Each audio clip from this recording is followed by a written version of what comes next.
Alright guys, this is the video I wish I had when I set up my pool, my Bestway Steel Pro 12-foot pool. I've got a Bestway Flow Clear sand filter, which is what I upgraded from what the pool came with. The one that it came with was not quite sufficient. I had to change the filter out quite a bit, and it just didn't move enough water.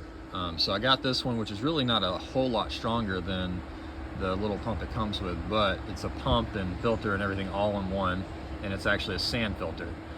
So that gets all those little particles out way better than the other little cartridge filters do. And I think this thing was only like 75 bucks on Amazon, so totally 100% worth it. And with this one, it's strong enough that you can actually run a little skimmer. So this catches all the little fine stuff. I bought these little white socks. You can kind of see they're little filter socks you put over that. You can get like, I don't know, 100 of them for probably 15 bucks. And I change them out every probably 2 weeks. But you just basically run that hose underneath to, so you have an A port, which is an out port. You can see the water coming out. You've got 2 B ports. It's pretty standard for all these pools.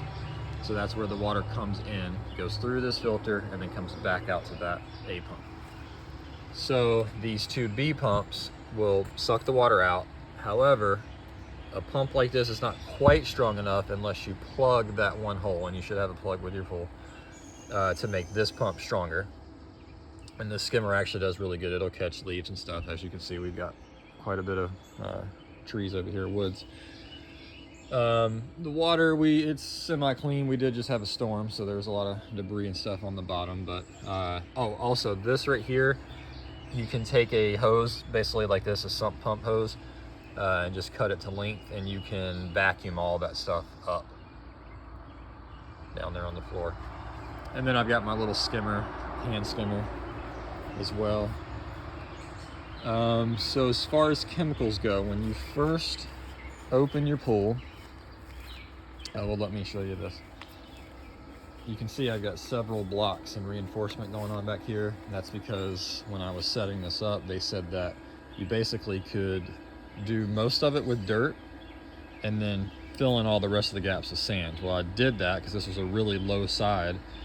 So I put a bunch of sand here, but the water, because it was ever so slightly unlevel on this side, the water was dripping down and just knocking all that sand out. So to fix that, I had to just like really lift these white poles up really hard, and then had my son shove some of those underneath, and actually solved the problem. So next season, I'm gonna completely level this and make sure it's perfect, ready to go, because that's just a big mistake. You get it all set up and then you realize the water just wants to pool to one side, and it sucks. So for chemical wise, when you put the water in here at first, you're gonna have to put the pH up in it and pH down. I use all the Clorox stuff. It's just super easy, user friendly. So you got to get the pH right first. It's probably going to be low, so you want to add some of the pH up.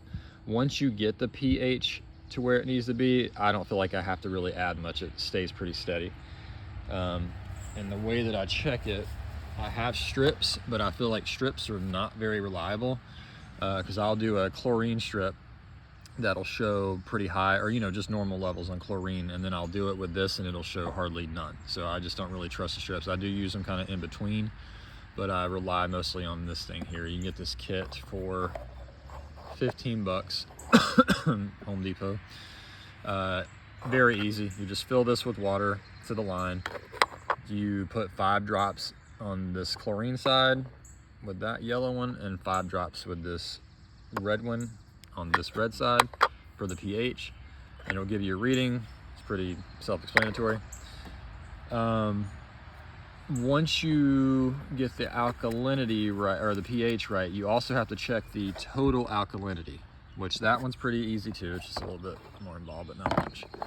You basically will fill that to 25 mLs, and you will take, see it's green here for total alkalinity, so you get the green bottles. All you do is fill that to 25 mLs with your pool water, and then you put the 5 drops of indicator in, just 5 drops, boom. Then you're going to add 1 drop of the titrant to the bottle at one time. So you put 1 drop, you swirl, 1 drop you swirl until it changes colors. Once it changes colors, you remember how many drops you put in and you times it, multiply it times 10. That'll give you your number, and then you compare it to the chart to tell you if you're in the right range or not. So there's total alkalinity, between 60 and 120. And another thing, people don't usually test everything, especially if they're only using strips. It doesn't test for total alkalinity, I don't believe. Definitely doesn't test for hardness. It doesn't test for the cyanuric acid. So you want to get one of these kits so you can test all that stuff. The hardness is for like your pool equipment. If it's not, the water's not hard enough, it can erode your equipment. So, you know, if you're going to have it for a while, you want to make sure it's got enough hardness in it. And so if it doesn't, which usually it's pretty soft until you add stuff, so you can put the calcium hardness increaser with chlorine. So I got one of those little floater things that you just put a little chlorine puck in. Works fine, works great. When I did get that pump, I don't know if you can see that little blue thing, it's called a chemical, I can't remember what it's called, Cheminator. You can put the little pucks in there too, and it shoots it out into the pool better than those little floating things do. And it keeps the water really clean. The only problem with chlorine tablets is they have stabilizer in them, and stabilizer is the cyanuric acid, which I just showed you over here.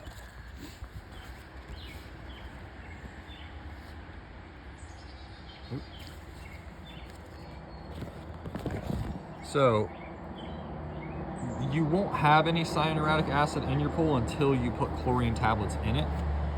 So when the chlorine is absorbed by the sun, the cyanuric, if I'm saying that right, acid stays behind in the pool. So once it's in the pool, it stays. So you want to alternate, and that can make your pool cloudy. So you want to alternate between stabilized chlorine tablets, and remember, stabilize is basically the cyanuric acid in it is what stabilizes it. So you want to alternate between the tablets and just plain old chlorine liquid. So that's unstabilized, does not have the cyanuric acid in it. If for some reason you just want to use that only, and you want to stabilize the chlorine, because when you stabilize it, that helps it last longer, and so the sun doesn't eat it up. But you don't want to use too much, because then it's just going to cloud your pool and you're going to have too high levels of cyanuric acid. One way to fix that is to do what I'm saying here, is just to use the chlorine liquid, and or alternate between the tablets and the liquid, and drain your pool every now and again and add more water and keep the water kind of fresh and circulating to get rid of that acid. But you definitely want your acid levels up, because if you don't, it's just gonna the sun's just gonna eat up the chlorine and evaporate it like instantly, basically. You'll be adding chlorine every day. So that's the main thing, is just keeping your chlorine levels good and your pH stable. And so again, you just check it on this little thing here. If it's low, you do pH up. If it's high, you do pH down. This one here is the hardness, and that's the same thing. You're just gonna put the indicator, 5 drops of the blue,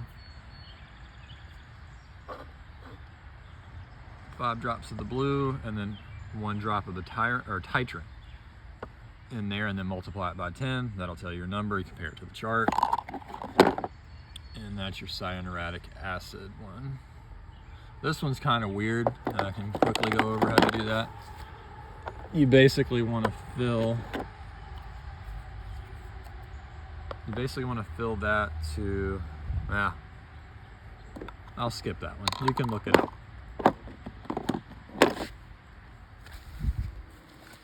So, and when you put anything that are granule like that in there, you want to, and I learned this the hard way, you want to put it in some warm water and dissolve it before you put it in your pool. Because if you don't, they're just going to be floating around for days. You'll have to get in there and vacuum it out and start over. I can't remember exactly, but I think it's to, let's see.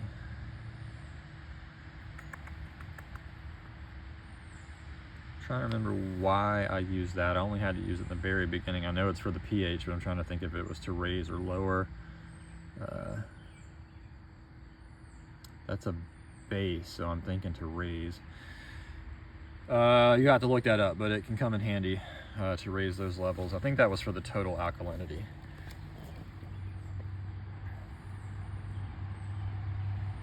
But that's basically all you need. And then you can have shock, which basically is unstabilized, and you can just, you know, if it rains really hard, dilutes the water, you can just throw some shock in there. I like this because if I do decide to use the shock,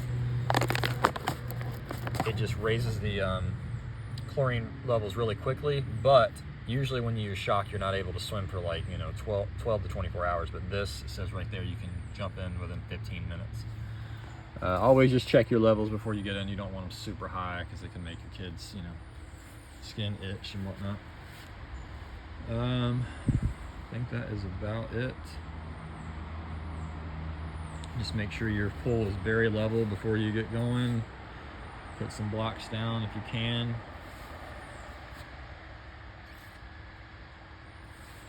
And then on the filter, you're supposed to run your filter for a pool like this for like 4 hours at minimum. I usually do mine like 4 to 6, maybe even 8 hours some days, just depends. You